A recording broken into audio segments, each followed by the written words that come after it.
Hey everybody, Julie here from Mostly Caffeinated. I thought I would do a little kind of simple holidays talking type video. I am stuffing my Christmas cards, and like I used to kind of fold laundry and talk to you guys, I thought maybe I'd talk to you while I was stuffing my Christmas cards. So, anyway, what I wanted to talk about today was kind of the, what do you want to call this? The progression, there's the word. The progression of simplifying the holidays around here and what that looks like, how we try to still do traditions and try to still make it fun and special. But the more kids we have and the more years go by, the less and less we're doing. We're trying not to be so busy all the time. I set some Advent intentions, some getting ready for Christmas intentions 2 years ago. And I kept them the same because I really liked them, and it's not quite the same as like a personal goal where I could achieve the goal. This is things I want to keep in mind every December. And I'm not going to go through them all right now. If you want me to, maybe I can do that separately. Maybe I could, do a blog post about it. Wow, that would be a moment. But I did post them on my Instagram a while ago. And one of them was, if it's stressful, it's not worshipful. And if you didn't know this or you're new to my channel, I am a Christian, and Christmas is a religious time of year for us, as well as, one that's fun and family traditions. So the busier I am, the harder it is to focus on anything. Even if you're coming from a secular standpoint, the harder it is to focus on your kids and your family if you're, crazy busy and just running around with, like a chicken with no head. So I really try to be intentional and simple about Christmas. Another one of my Advent intentions has been that kids remember feelings, not stuff. And that goes for, presents, physical things, as well as like all the fuss and bother of Christmas. So trying to keep those things in mind, last year I kind of took a step back from my normal holiday preparations. I did a lot less decorating last year. This year, I did even less. So that's, I guess, thing number one that we did, is we did less decorating than even last year. Last year, I put up the Christmas tree. We had like a simple string of decorative lights outside, and I think I might have put up the Christmas village on top of the bookshelves. That was about it. Maybe a centerpiece. This year, we have a Christmas tree. That is all that we have. The kids asked to put up the Christmas tree. I was going to anyway. That's the one thing I don't think I'll ever get rid of. They haven't asked about the rest. I haven't had time to put up the rest. I meant to if I had time. I haven't had time. So, I'm not doing it. And it's fine. I think there might still be a pumpkin on the front porch from Halloween. And the neighbors probably think that I've lost my marbles, but you know what? It's fine. It's simple. I'm not going to stress out about decorations. The second thing we did is we simplified gifts even more. Up until last Christmas, we did 4 gifts per child. We did something you want, something you need, something to wear, and something to read for each kid. Which is fine. That's already probably simplified gift giving over what a lot of Americans do anyway. But last year, I couldn't even come up with 4 things. I had bought the kids all their clothes. They didn't need any more clothes. They had a bazillion books already. I could not come up with 4 things. So last year we just got them something they needed and something they wanted, 2 gifts per child, which didn't seem like a lot when I was preparing, but last year each child got like a physically large gift. So it looked like a lot, and they were happy. They didn't say anything. Nobody questioned why there weren't more gifts or why didn't I get XYZ thing. So this year we just, instead of it being an accident, I just adopted that as truth, that my children don't need 4 gifts. And each child is getting 3 this year. They are each getting books because I happened to find a good deal on books, and they happened to be growing into kind of a different level of books than they had before. So they're getting books. Then I picked up, new coloring books, crayons, that kind of crafting stuff. Okay, something they need. And then I picked them up each one toy. There it is. Done. And even for the teenager, that works fairly well. He got a clothing item instead of a book. He's not an avid reader, and when he does read, it's electronic ebooks. So I bought him a piece of special clothing that he wanted instead of a book, but still, he got a fun thing, a piece of clothing that he needed, and fancy boots. He wanted some fancy boots. So I got him those. Anyway, so we pared down gifts. That's the second thing. Pared down decorations, pared down gifts. Now, as I'm stuffing all these Christmas cards, I wrote a blog post a few years ago about how photo Christmas cards are a version of me simplifying, that instead of writing out cards and trying to keep up on things like baby announcements through the mail throughout the year, I send out the photo Christmas cards so that everybody is kept up to date about what my kids look like, at least what their names are if we've had another child. And that's all the mail I have to send, and all I have to do is stick it in the envelope and mail it out. I even have a stamper for our return address, so I don't have to write the return address. I just stamp each one. But this year, take it one step even further, I did not try to take Christmas photos. Usually, as soon as the tree is up or it snows for the first time and we can do it outside, I try to gather everybody together on the weekend, get them all dressed in some kind of way that coordinates, haul them outside or haul them into the living room and try to take, a posed Christmas photo. I find an idea on Pinterest. I do it myself. I'm a reasonably good amateur photographer. I upload it, make my Christmas cards. It's a whole thing. It takes days because it takes like a whole day to get everybody in a mood and dressed and at the same place at the same time, and work schedules and all that. So this year, again, it had the seeds last year. Last year I used photos from our Hawaii vacation on my Christmas card because my posed photos didn't turn out well enough.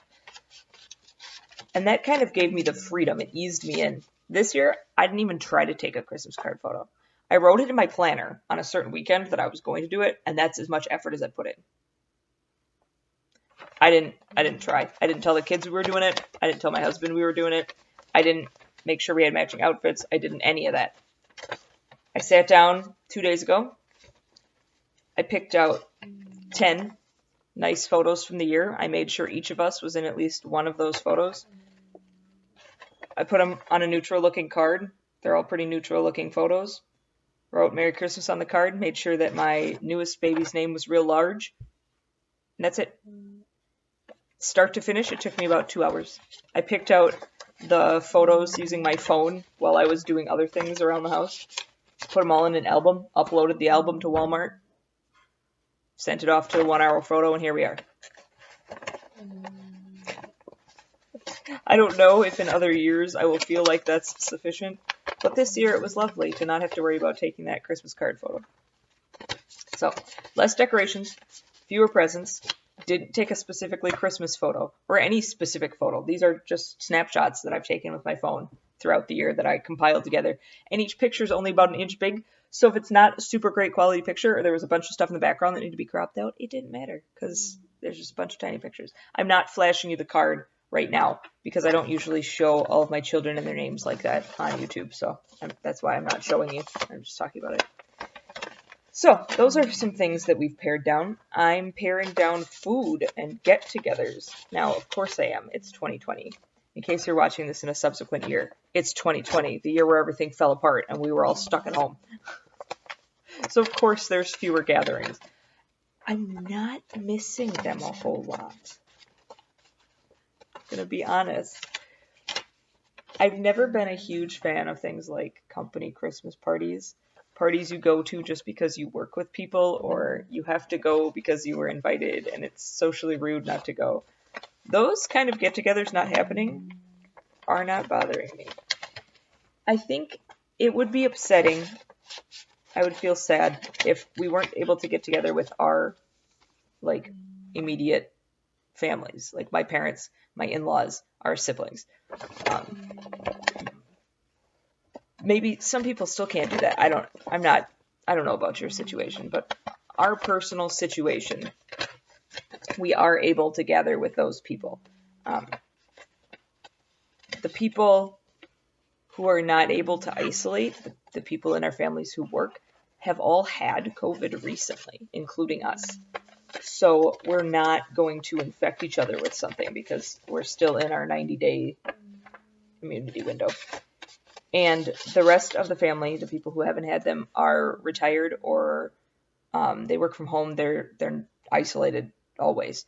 So we're able to safely get together with those people, which is a huge blessing that not everybody gets to enjoy this year. But since I'm not missing that, I'm not missing the fuss and the bother and the get-togethers and the concerts and the programs and the this and that and the next thing. I kind of love that it's all on the internet for people to watch. It's actually easier to show these things to my extended family members than it was to try to coordinate them all coming, feed them all brunch, take them all to the Christmas program, repeat for all the kids in school. And all the parties and having to take hors d'oeuvres to all the parties and all of that business. I did still make Christmas candy. I'm hoping to still make my shortbread cookies, but those are 3 extremely easy recipes. And everything we eat as a family when we open gifts is ready-made from the store. That's the tradition that we've always done, and I don't see myself stopping it anytime soon.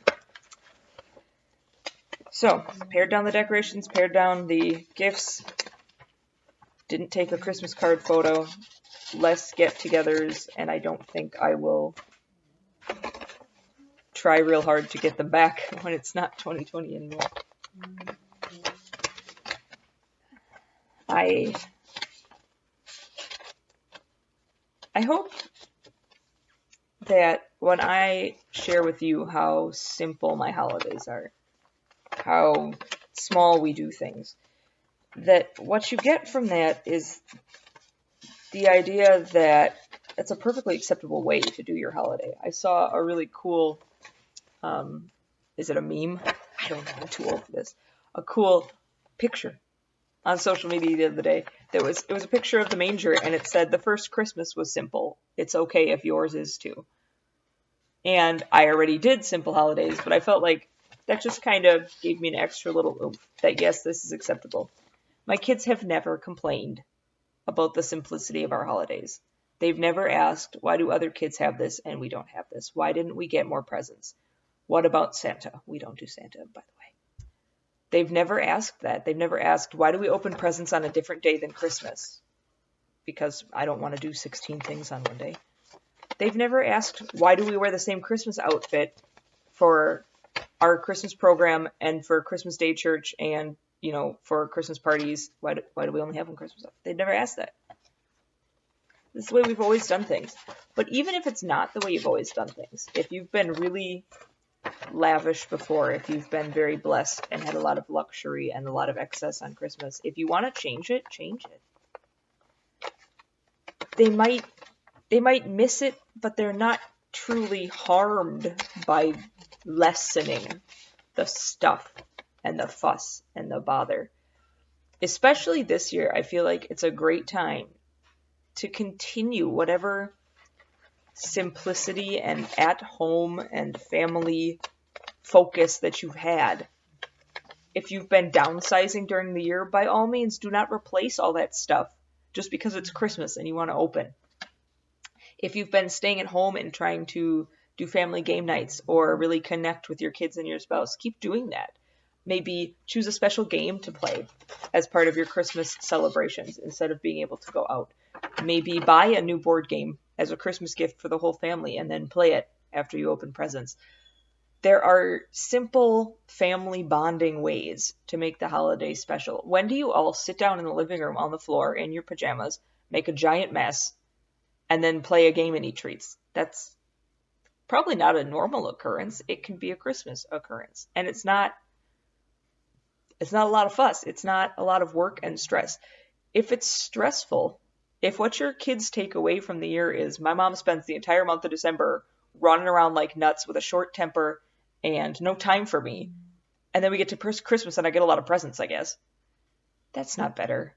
That's not better than a calm and peaceful house for the entire month where you get to enjoy some treats, some decorations, some special time together, some vacation time from work and school, and a few gifts. That's certainly better than running around like nuts, stressing everybody out, trying to take perfect photos to make perfect cards and have perfect decorations, a perfect giant pile of presents. Think about the long term. What do you remember as a kid? Do you remember presents? Do you remember things you got? Maybe one or two special things from your entire childhood. But I don't remember everything I got every Christmas.